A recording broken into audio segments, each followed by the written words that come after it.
Well, in a nutshell, it is the study of coins, and people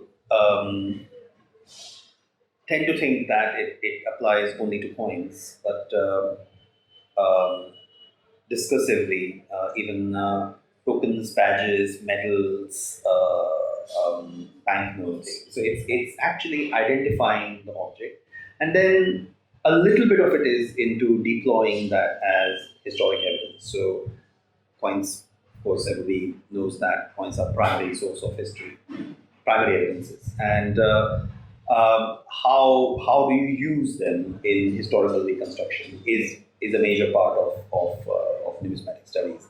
There are sort of stylistic methodologies, intrinsic methodologies. People you can use the coin, its metal, its contents, the way it is struck, the kind of comparative methods that you can evolve, like making a series out of certain aspects of coins, such as a mint mark or whatever.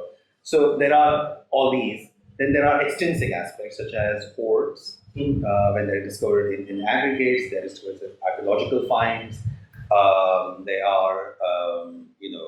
They're studied with reference to their manufacture. So coins are industrially produced objects, and they're used. There's a whole technology of coin production. The aspects of that technology can also be used as to study the coinage.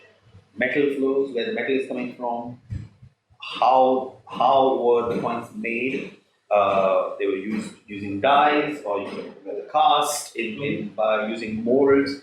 If they're using dyes, then of course dyes are another set of tools which are perishable, and the kind of information that you can get out of how many dyes were used, for example, in making a particular coinage, is interesting, because then you can subject these variables to statistics and make projections about volume of coinage in circulation, the extent, the duration of a particular issue. That I really don't do a lot of what classical numismatists would call pure numismatics, such as dye studies, or purely series of with very very minute and close observations, metrology, weight study. I tend to do far more, sort of contextualizing it in different fields, like interdisciplinary things with coins. I put them in epigraphy, archaeology, art history, anthropology, you name it. Yeah. I mean, there is no wider aspect of human existence that you can't put coins in. Right. Right. So that is what really specialization means to me. It's the ability to understand thoroughly, as thoroughly as possible, your set of objects that you're working with, and then to actually deploy them in whichever context that you find suitable. Could you give us an example of how an advancement or a progression or a change in a different field may contribute to your own field, which people might not think are trivial? The easiest example is metallic studies. So, for example, we know that now you can analyze the metal of a coin, and that's analytical chemistry, really. But the way it informs the composition of the metal, or indeed the origins of that particular metal. So, for example, we know that there were no indigenous, there were a few, but there were not a large amount of indigenous silver in Indian subcontinent. So the majority of Indian silver coins, which is the real majority, India was a silver consuming economy for 2000 years. Right. So the silver has to come from somewhere, and we know that there was a source in, say, Afghanistan.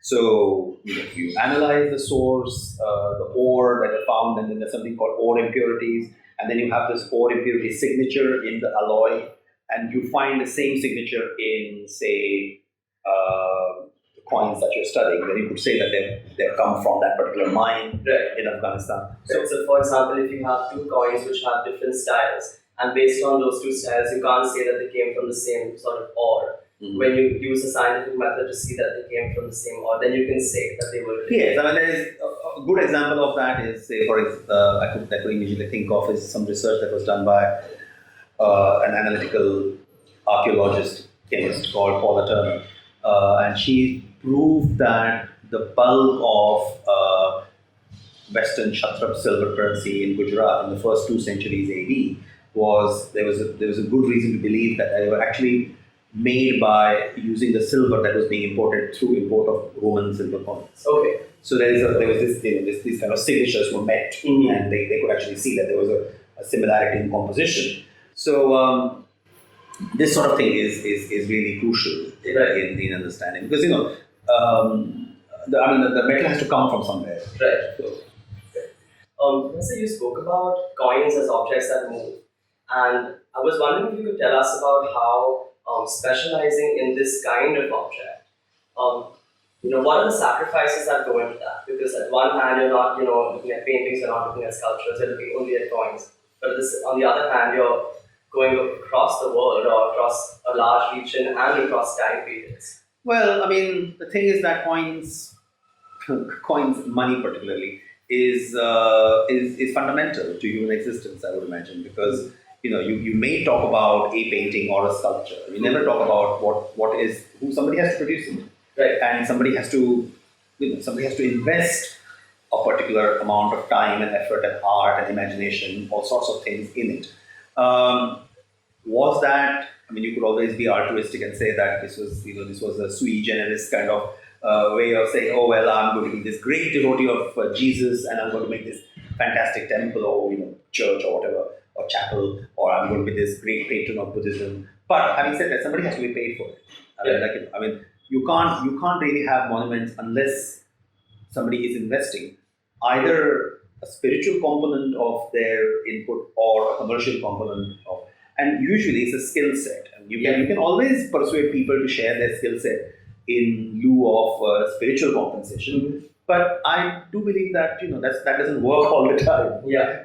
So there must be a huge deal of monetary involvement in making and sustaining these sites, whether it's in the west, whether it's in the east. And money is used. I would imagine not coins may not be always used, but there's some concept of money to make payments would be absolutely crucial in this. So it's not. I personally don't think that they are that separate from the entire enterprise, except that we just don't do that. So, and you need a specialist, as it were, to tell you, simple acts. When people write inscriptions on stones, and we take them for granted. It's a stone slab or that big, but the stone slab has to be quarried from somewhere. It has somebody has to sit there. Somebody has to be knowledgeable about how to write in the first place. Then you say, well, write this. So somebody has to conceptualize what is to be written, and why it is to be written as well.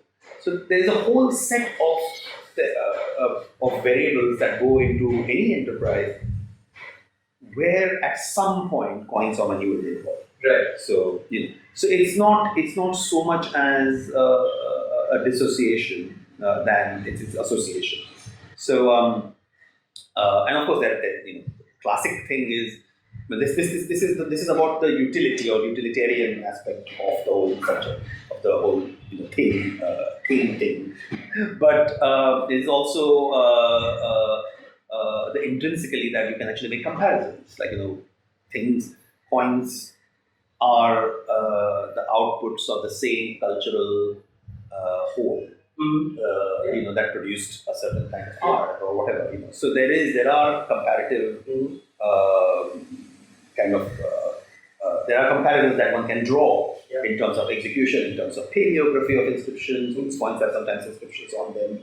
You can compare it with the stone inscriptions. So there is a lot of comparative studies that one can do.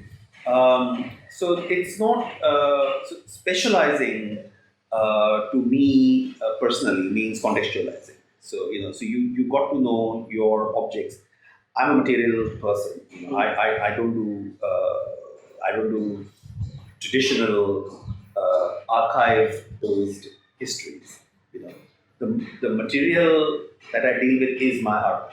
Right? So that is what I use as my source of information, and the skill I would imagine that one applies, what whichever way. What makes me different than any other numismatist or any other archaeologist or whoever in the same kind of field is that is the kind of importance and scrutiny that you subject your material to.